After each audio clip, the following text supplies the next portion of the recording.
ഇതാണ് എൻ്റെ വീട്. പക്ഷേ എൻ്റെ വീടിനടുത്ത് ഇത്രയും ഔഷധ ഗുണമുള്ളൊരു സാധനം ഉണ്ടെന്ന് ഞാൻ ഇതുവരെ അറിഞ്ഞില്ല. ഇപ്പോഴാണ് നമ്മൾ ഇത് അറിയുന്നത് തന്നെ. ഇല്ല, നേരത്തെ ഞാൻ എങ്ങും കണ്ടിട്ടില്ല. ഇപ്പൊ ആദ്യമായിട്ടാണ് ഇത് കാണുന്നത്. ഇത് കൊല്ലത്തെ ഒരു പ്രാവശ്യം ഞാൻ ഇത് കണ്ടു, അന്നേരം ചെറുതായിട്ടേ ഉള്ളായിരുന്നു, നമ്മൾ അത്ര ശ്രദ്ധിക്കാൻ പോയില്ല ഇതിനകത്ത്. ഇപ്പോഴാണ് ഇതിന്റെ ഗുണം എത്രമാത്രം ഇത് വിലപ്പെട്ട സാധനമാണെന്ന് ഇപ്പോഴാണ് നമുക്കത് മനസ്സിലാകുന്നത്. ഇത് തേടിപ്പിടിച്ച് കാണാനൊക്കെ ആളുകൾ ഇനിയിപ്പോൾ വരാൻ തുടങ്ങിയിട്ടുണ്ട് ആളുകൾ. അപ്പോഴാണ് നമുക്ക് മനസ്സിലാകുന്നത് ഇത് ഇത്രയും വിലപിടിപ്പുള്ള സാധനമാണ്. നിസ്സാരക്കാരനല്ല, നമ്മുടെ അയലത്ത് ഇത്രയും വിലപിടിപ്പുള്ള സാധനമാണ്. വളരെ കാണാനും കാഴ്ചയ്ക്കും വളരെ ഭംഗിയുള്ള സാധനം തന്നെയാണ് ഇത്. സുഹൃത്തുക്കളെ, ഇന്നൊരു വാഴയാണ് പരിചയപ്പെടുത്താൻ പോകുന്നത്. അപൂർവമായൊരു വാഴ, നമ്മുടെ നാടുകളിലൊന്നും കാണാറില്ല. ഇത് വനത്തിനൊക്കെ കാണുന്നതാണ്. വനത്തിൽ കാണുന്ന ഒരുതരം വാഴയാണ്. ഇപ്പോൾ ഇതിൻ്റെ വിശേഷമാണ്. ഇത് തീർച്ചയായിട്ടും ഈ ഒരു വീഡിയോ മാക്സിമം ഷെയർ ചെയ്യുക. അപ്പോൾ നമുക്ക് കൂടുതൽ വിശേഷങ്ങൾ നമുക്ക്. എൻ്റെ പേര് തുളസി എന്നാണ്. റിട്ടയർഡ് KSEBയിലെ AE ആണ്. കൃഷി ആദ്യമൊക്കെ റിട്ടയർ ചെയ്തതിന് ശേഷം നല്ല രീതിയിൽ കൃഷി തുടങ്ങിയതാണ്. പിന്നെ അത് നഷ്ടമായതുകൊണ്ട് അങ്ങ് നിർത്തിയതാണ്. കൊല്ലം ജില്ലയിൽ കൊട്ടാരക്കര താലൂക്കിൽ കുളക്കട പഞ്ചായത്തിൽ പൂവറ്റൂർ പടിഞ്ഞാറ് എന്ന സ്ഥലമാണ്. ഇത് കച്ചേരിമുക്ക് എന്നാണ് അറിയപ്പെടുന്നത്. പണ്ട് ഉടങ്ങാൻ ഒരു വില്ലേജ് ഓഫീസ് ഉണ്ടായിരുന്നു. ഞാൻ ഇലക്ട്രിസിറ്റി ബോർഡിലെ ഒരു അസിസ്റ്റന്റ് എഞ്ചിനീയറായിട്ട് റിട്ടയർ ചെയ്തതാണ്. സർവീസ് ഇരിക്കുന്ന കാലത്ത് യാദർച്ഛികമായി ടൂർ പോയപ്പോൾ ബൊട്ടാണിക്കൽ ഗാർഡൻ സന്ദർശിക്കാൻ പോയി. അങ്ങനെ സന്ദർശിക്കുന്ന സമയത്ത് ഈ പല ചെടികളും കണ്ട്, അങ്ങനെ മഞ്ഞൾ പോലൊരു ചെടി അവിടെ നിൽക്കുന്നുണ്ട്. ഞാൻ ചോദിച്ചു ഇത് എന്തുവാണെന്ന്. അന്നേരം പറയും കല്ലുവാഴയാ. ഇത് കൊടുക്കുമെന്ന് ചോദിച്ചു.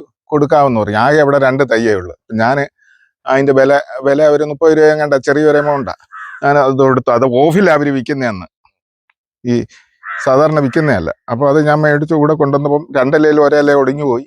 എന്തായാലും ഒരു ബക്കറ്റിൽ വെച്ച് നട്ട് കിളിപ്പിച്ച് ചെറിയ മണമായപ്പോൾ ഇവിടെ കൊണ്ടുവന്ന് നട്ടു. ഇവിടെ അല്ല, അപ്പുറത്തെ പുരയിടത്തിലാണ് നട്ട്. അതൊരു 7 വർഷമായപ്പം 6 വർഷമായപ്പോൾ കൊലച്ച് ചെറിയ വാഴയായിരുന്നു. അതിൻ്റെ അരി നമ്മൾ ആവശ്യത്തിന് ഉപയോഗിച്ച് പഴവും തിന്നാൻ കൊള്ളാം. അതിൻ്റെ മാംസം ചെറുതായിട്ടേ ഉള്ളൂ, തൊലിയും വളരെ നൈസാണ്.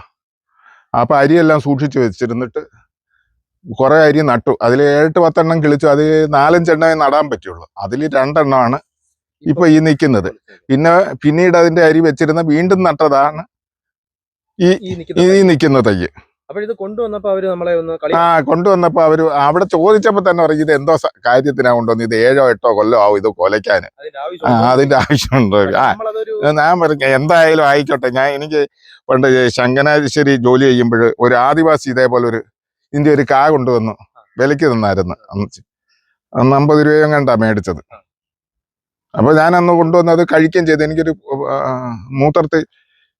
മൂത്രം പോകാത്ത ഒരു ഇതുണ്ടായിരുന്നു. അതെനിക്ക് ഫലപ്രദവുമായി, മരുന്നും കൂടെ. അപ്പൊ അത് മനസ്സിലാക്കിയാണ് ഇത് നിർബന്ധമായിട്ട് അവിടുന്ന് ഞാൻ മേടിച്ചത്. അതിന്റെ അന്ന് അതിന്റെ അരി നമുക്ക് നട്ടാ കിളിക്കുമെന്ന് അറിഞ്ഞുകൂടായിരുന്നു. അവര് തന്നപ്പോഴേ, അരി നട്ടാ കിളിക്കുന്ന ഈ ബൊട്ടാണിക്കൽ ഗാർഡനിൽ ചെന്നപ്പോഴാണ് അറിഞ്ഞത്. അപ്പൊ തന്നെ ഞാനിത് മേടിച്ചതാ. ഇത് 1 വർഷം 13 മാസം ആവും ഇതിന്റെ കൊല വെട്ടണേ. ഇപ്പൊ ഇതിനിപ്പോ 1 മാസം ആയതേ ഉള്ളൂ. കൊലച്ചിട്ട് 1 മാസമേ ആകുന്നുള്ളൂ. ഇതാ മുമ്പേ കൊലച്ച, ഇത് പിന്നീട് കൊലച്ചതാ. ഇതിപ്പോ 2-3 ദിവസം ആയുള്ളൂ ഞാൻ കണ്ടിട്ട്. 2 എണ്ണം ഉണ്ട്. ഇവിടെ 1 എണ്ണം പണ്ട് കട്ടയായിരുന്നു, അതെങ്ങനെ പോയി. പിന്നെ സാധാരണ വളങ്ങൾ ചെയ്തിട്ട് ഉണക്കാലത്ത് വെള്ളം അടിക്കണം. അത് ഞാൻ വന്ന് സ്ഥിരമായിട്ട് ചെയ്യുമായിരുന്നു. വെള്ളമായിരുന്നു, അല്ലെങ്കിലും കിളിക്കും. പക്ഷെ അത് ഇത്ര വെള്ളമാണ്. വളം ഇയാൾ എവിടെ ഉണ്ടെങ്കിലും പോയി എടുത്തോളൂ. വളം ഇട്ട് കൊടുക്കേണ്ട, സാധാരണ എന്തെങ്കിലും ഒരു വളം ചെയ്താൽ മതി. ഇതിന് വെള്ളമാണ് പ്രധാനം. ഉണക്കത്ത് വെള്ളം ഒഴിക്കണം. വളം ഇത് എവിടെ പോയും ഇതിന്റെ വേര് എവിടെ വളം ഉണ്ടെങ്കിലും ഏത് ചെടിക്ക് വളം ഇട്ടാലും അത് എടുത്തോളൂ. ഈ വാഴ ഏകദേശം പന പോലെയാണ് നിൽക്കുന്നത്. ഇത് മറിയാനൊന്നും സാധ്യതയില്ല. അതിന്റെ പൂളയ്ക്ക് തന്നെ അതാണ്ട് എല്ലാം അടിയെന്നാ തുടങ്ങുന്നത്. അല്ല, ഇതിന്റെ അരി ഈ കല്ല് പോലെ ഇരിക്കുന്നുണ്ട്. കിളിക്കും ഇത്. കഴിക്കുന്ന ഇതിന്റെ കാലിൽ നിന്നും ആഞ്ഞിലിക്കുരുവിന്റെ വലിപ്പത്തിലുള്ള അരി കിട്ടും. കുളമാങ്ങാടെ കട്ടിയുള്ള അത് തല്ലി പൊട്ടിച്ച് അതിനകത്തിരിക്കുന്ന പൗഡർ എടുത്ത് പാലിനകത്തോ തിളപ്പിച്ചാറിയ വെള്ളത്തിലോ വലിയ ചൂടില്ലാത്ത വെള്ളത്തിലോ ചേർത്ത് നമുക്ക് കഴിക്കാം. 5 തൊട്ട് 7 അരി വരെ കഴിച്ചാൽ മതി.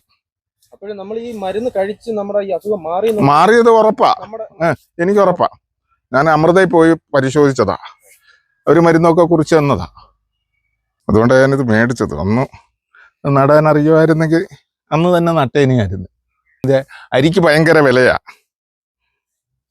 ഈ യൂട്യൂബിലോ ഗൂഗിളിലോ ഒക്കെ അടിച്ചു നോക്കിയാൽ ഡൽഹിയിൽ നിന്ന് ഇത് കൊടുക്കുന്നത്, അതിൽ കല്ലുവാഴയെന്ന് അടിച്ചിരിക്കുന്നു.